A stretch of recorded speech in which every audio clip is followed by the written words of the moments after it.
Hello viewers, my name is Oriowo Mayowa. On today's edition of Panorama, we are going to be discussing the issue of child abuse and discipline. And I think at the end, you would be better informed or educated. Thank you. Discipline can be regarded as a measure taken to put an individual in an acceptable behavioral pattern or manner in the society. It is also a drill put in place to train to obey laid down rules and authority. Child abuse, on the other hand, means physical, sexual, or emotional mistreatment of a child that causes long term or permanent damage to him or her. Discipline is different from child abuse. A disciplined child is a total child that can fit appropriately into any social, religious, and educational milieu. He or she has been trained to absorb the heat that goes with any leadership or followership positions. He or she knows what to do at any time and can accept responsibility for his or her actions. So he or she is expected to be a responsible personality.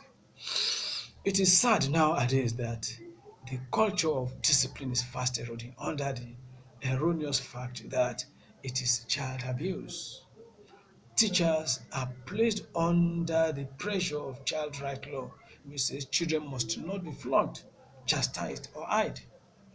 The ocular language did a lot of things in the lives of many children in those days. The teacher communicated a lot of things by merely looking at the children or by merely looking at the children. That was when there was enough collaboration between the school and the home. There was dignity in teaching. If you reported any teacher at home for flogging you, your parents would follow you to the school and give you triple of what the teacher did. But nowadays, the reverse is the case. It has become unwise for any teacher, to use the cheapest method of checking discipline acts, even if the child committed the most grievous offense in this classroom. Just imagine a child of 8 once told me in the classroom, I know my right. I know my right, sir. To an adult teacher who has taught for more than 20 years. Huh. Well, I believe that there is no doubt that teachers need to be emotionally intelligent, but it needs to be backed up. Teachers need to be backed up by a form of discipline or discipline policy to protect them. No matter how intelligent you are emotionally, some children will always drive you to the wall. We need to discipline our children to give us rest and build a formidable socio-economic, cultural environment. A professionally trained teacher, I believe, understands how a form of discipline could lead to an abuse. Overflogging and scolding may lead to abuse. Teachers are expected to train in child protection, safeguarding, and abuse to understand the extent they can go disciplining a child to avoid being endangered by the law. A child is abused when discipline goes into the extreme. Most teachers in Nigeria today do not understand what to wear, what to say, and where to touch in a child. Ipso facto, the long list of reported cases of abuse in our schools, especially in primary schools. It is very, very sad. It is very, very ludicrous and ridiculous to read daily in the newspaper the cases of 2 or 3 years old being raped or abused by adult teachers. Hence, teachers need serious training in these areas. Teachers today need to be very, very careful meting out any form of discipline to children, especially flogging. Modern Teaching technology has specified more than enough ways of checking children rather than the archaic method of inflicting injury on them. Do not forget that. Do not forget as well that things have really changed. When we were in school, it was serious flogging. But now the law says that there should be no flogging. For instance, typhoid fever was very rare in our days, so we drank any type of water.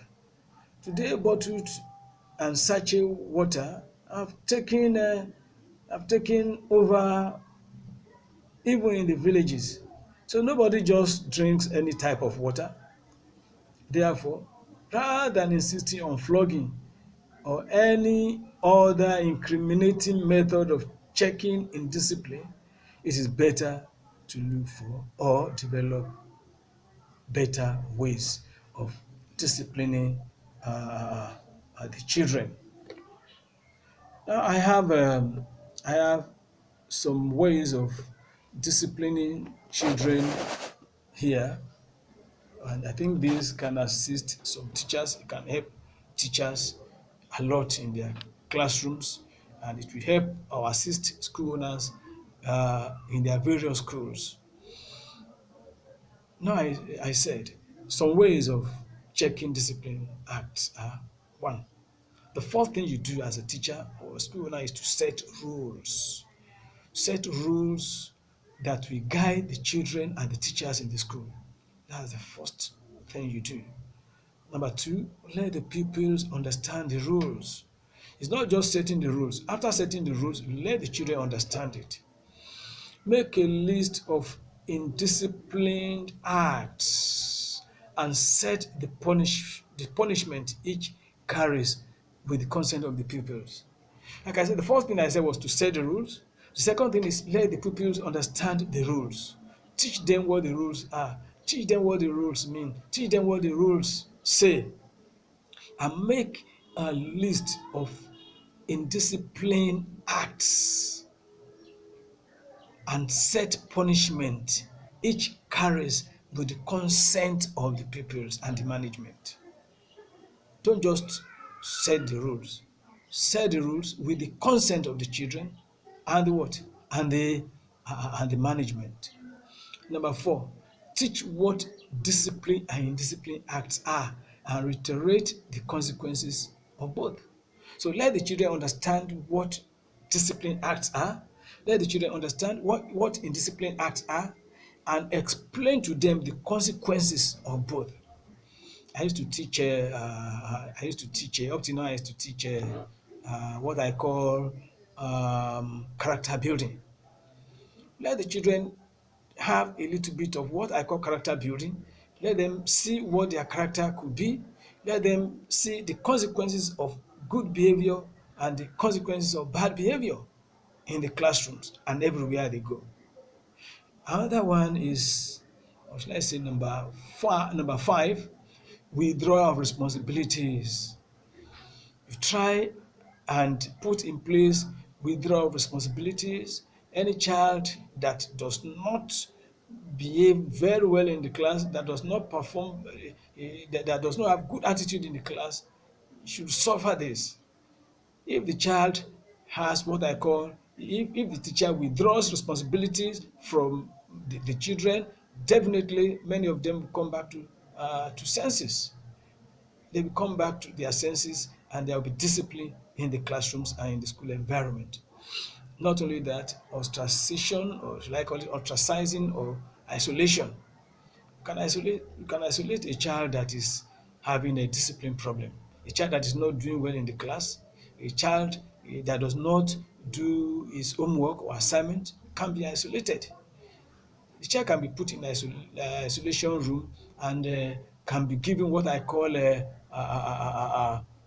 in some schools they call it detention. They call it detention, and I call it detention with hard labor.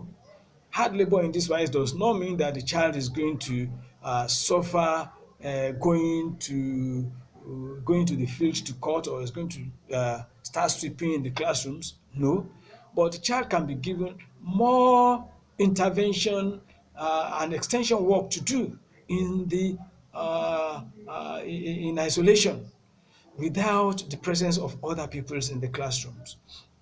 The another one is the use of mild but penetrating words. Yes, you can use mild but penetrating words. This does not mean that you can use vulgar language. You can't use vulgar language on the children in the classrooms.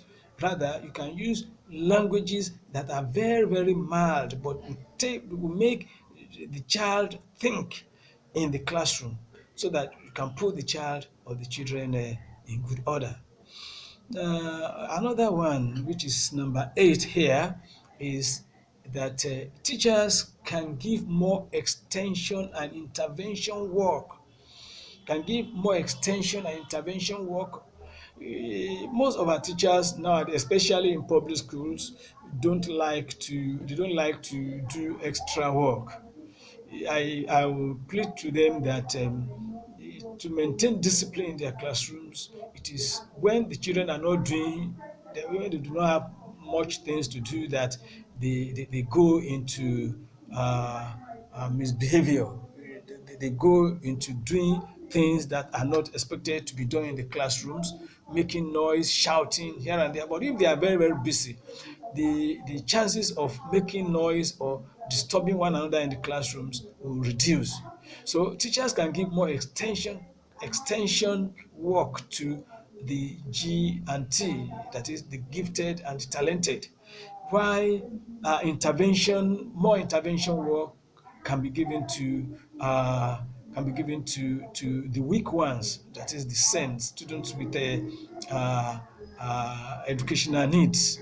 So similarly, we also can make friends. In educational psychology, or should I say education psychology, says that we should make friends or be cordial with the most notorious pupil in the classroom. You should make friends with them, relate with them. Many of them have psychological problems from whom they will tell you uh, what exactly is happening to them. So make friends with them and let them understand that their noise making or attitude in the classroom hinder what instructional processes. So these are some of the things. Not only that, being firm, another, which is number 10 here, is being firm always. As a teacher, you need to be very firm. You need to be very firm, very firm on the whatever you say is what is the final. Yes, you must give them instructions, give them orders, and they must follow it. Number 11 here, you as a teacher must not be partial. If you discipline a child in your class, if any other child behaves that way, such a child must also be disciplined. So teachers must not be partial. And the last but not the least, which is number 12, you as a teacher must also be disciplined. If you are not disciplined as a teacher, I wonder how your children can be disciplined. I've seen teachers collecting money from the pupils in the classroom, teachers eating children's lunch, especially in the primary school, even in the secondary schools. You have teachers dating the students up to GS1. I was in a school and there was this case of teachers not teachers trying to date or seduce children in GS1 and GS2. The case was reported and I had to try the case. So if teachers are like this, we are not disciplined, definitely you will not have a disciplined classroom. There is no doubt that some of the children might be very might have a little of discipline issue. But if the teacher himself is disciplined, definitely I am sure that disciplined problems will reduce in our schools. These are many others could do wonders in our schools if decently managed. If any school finds it challenging tracking the problems of indiscipline, it would be wise for such schools to take what I call policy on discipline and let parents be part of it. So it is good if a school takes discipline policy, set a policy on discipline, and let the parents in the school be part of it. However, if flogging is a must, then it should be done reasonably by responsible officer of the organization under the approval of the parents. A country that has her citizens disciplined is a country rid of all corrupt practices. Thank you. Till the next edition of this program, I say goodbye.